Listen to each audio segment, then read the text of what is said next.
How's it going? And welcome to episode 2 of Chair Talk. It's your boy Fly Fresh Freddy, and today I have a very special guest.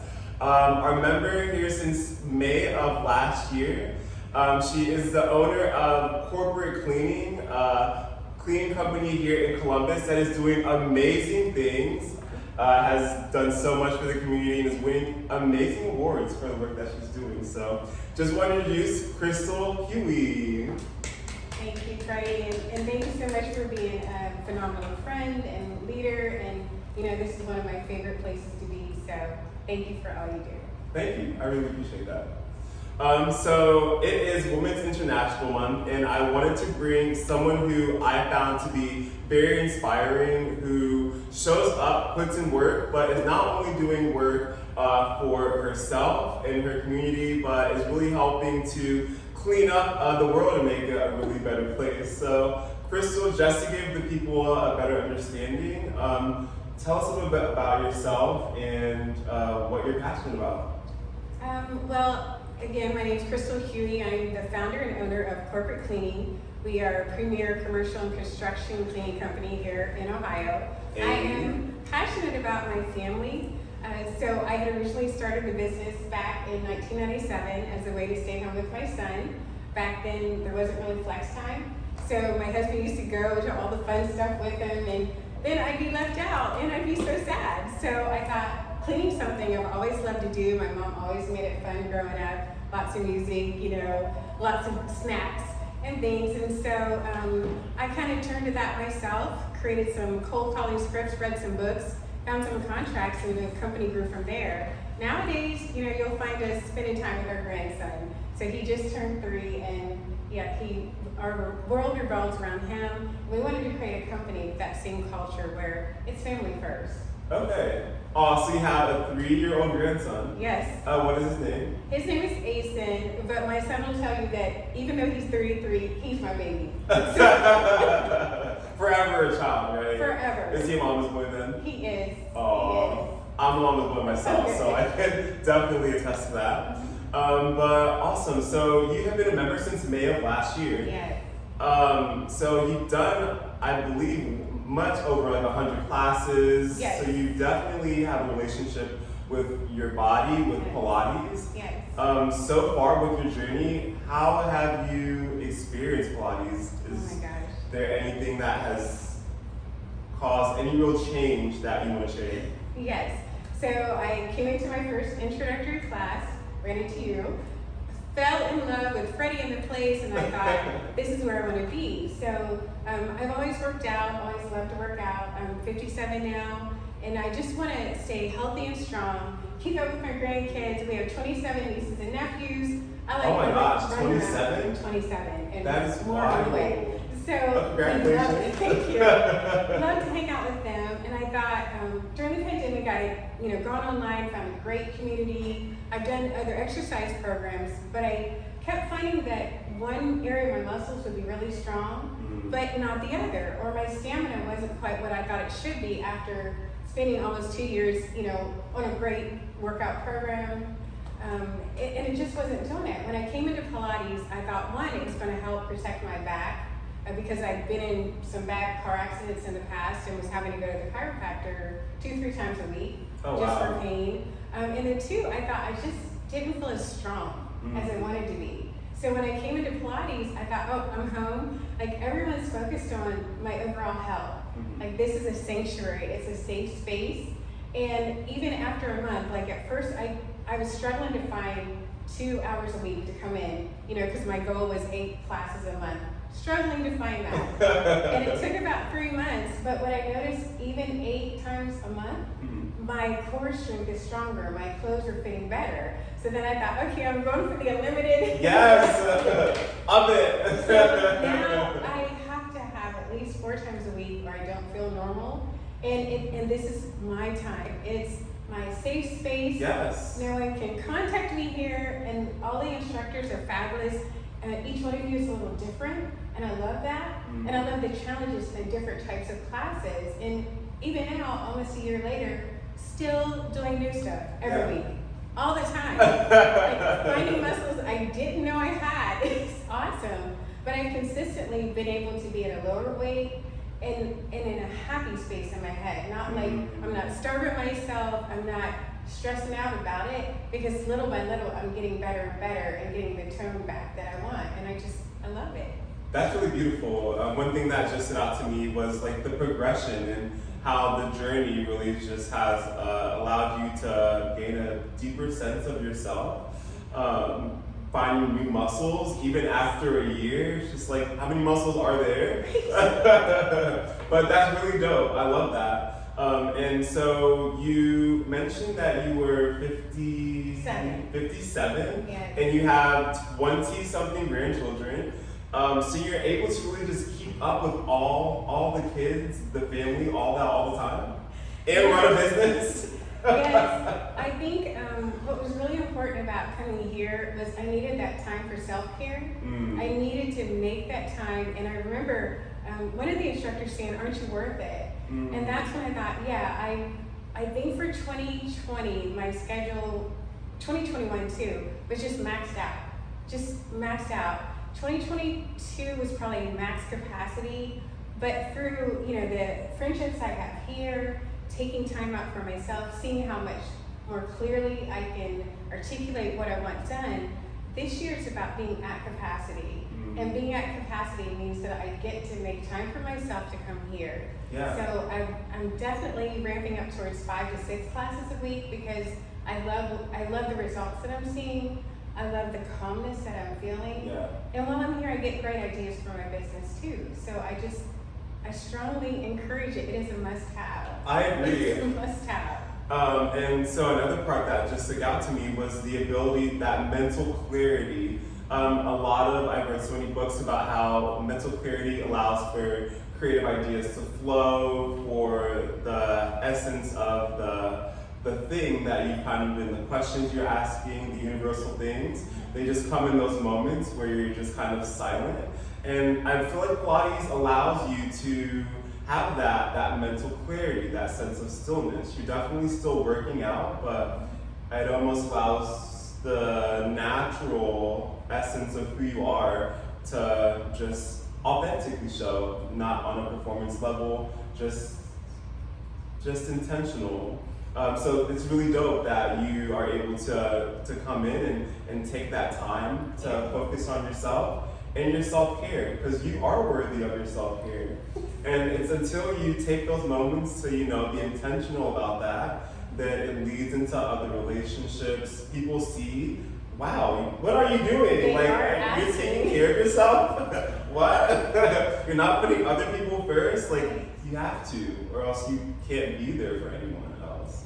So, and that's why I love seeing you come in all the time, because it's like, you have a full family, you have a company that's excelling and is very involved, and you still make time to take care of yourself. So it's so important, is what I'm seeing. It is, and I find, again, being here helped me, you always talk about work-life balance. I think it's more of an integrated thing. And I think it fluctuates depending on what's going on in your life at the time. But I really found that I'm more patient, I'm more calm, I'm more present in the moment when I make time for this. Because then I know I've done something really great for myself.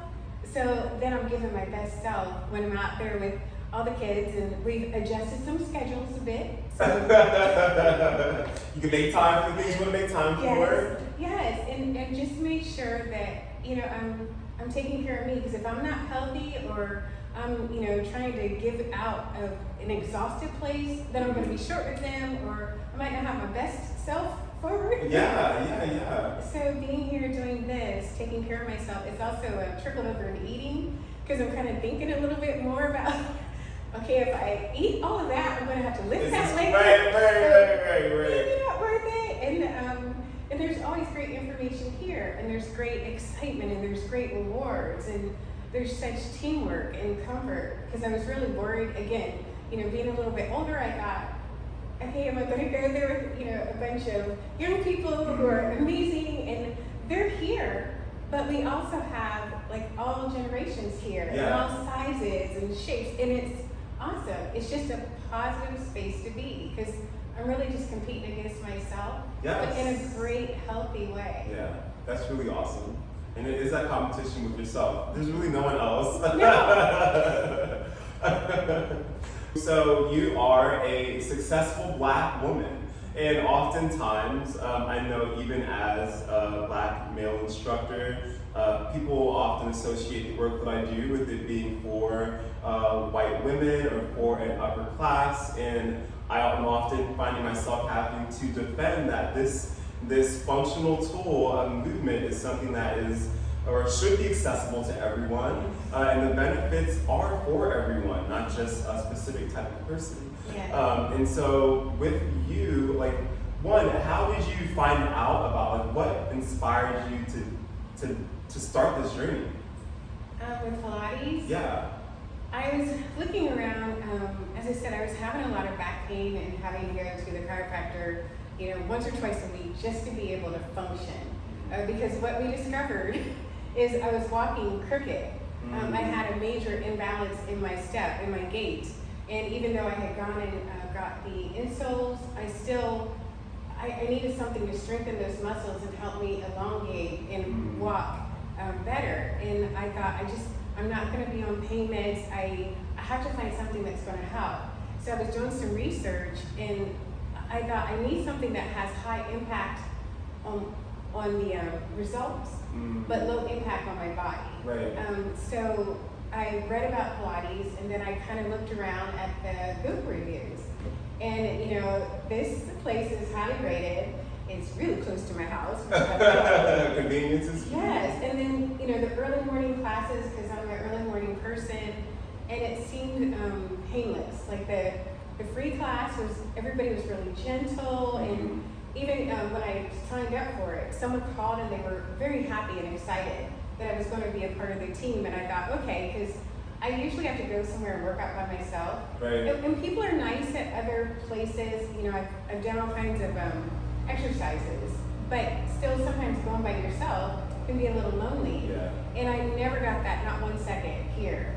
Not with any of the instructors, doesn't matter what time of day. And I love that welcoming, because I was concerned, sometimes as a Black woman, you think, am I welcome everywhere? Because people still have stereotypes, and even with the cleaning business, there's a certain impression that they get in their mind of what I should or shouldn't be.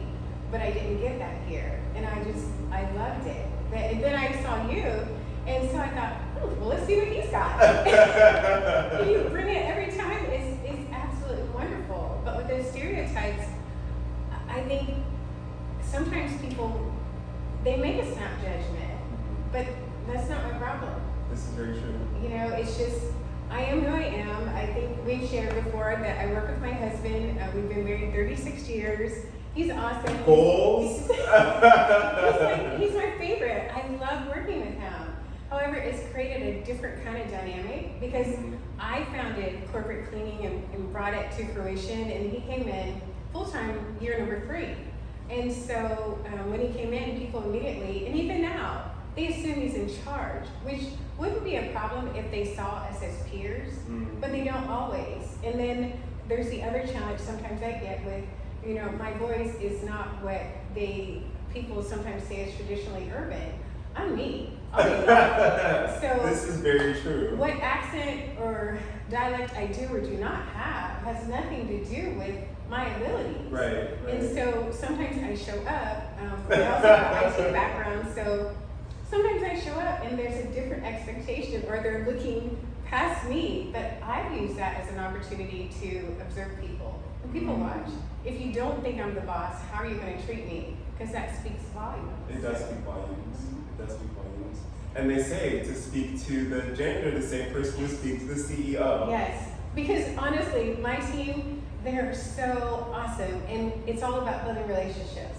That's why we've been around all these years. And so if you want to know something important, then you do. You talk to the cook, you talk to the janitor, you talk to the people who are in the CEO space that aren't asking for anything. And that's who they'll confide in. So you should always treat people well, because you never know who has that next connection, who can provide that next resource for you. You should treat everyone well.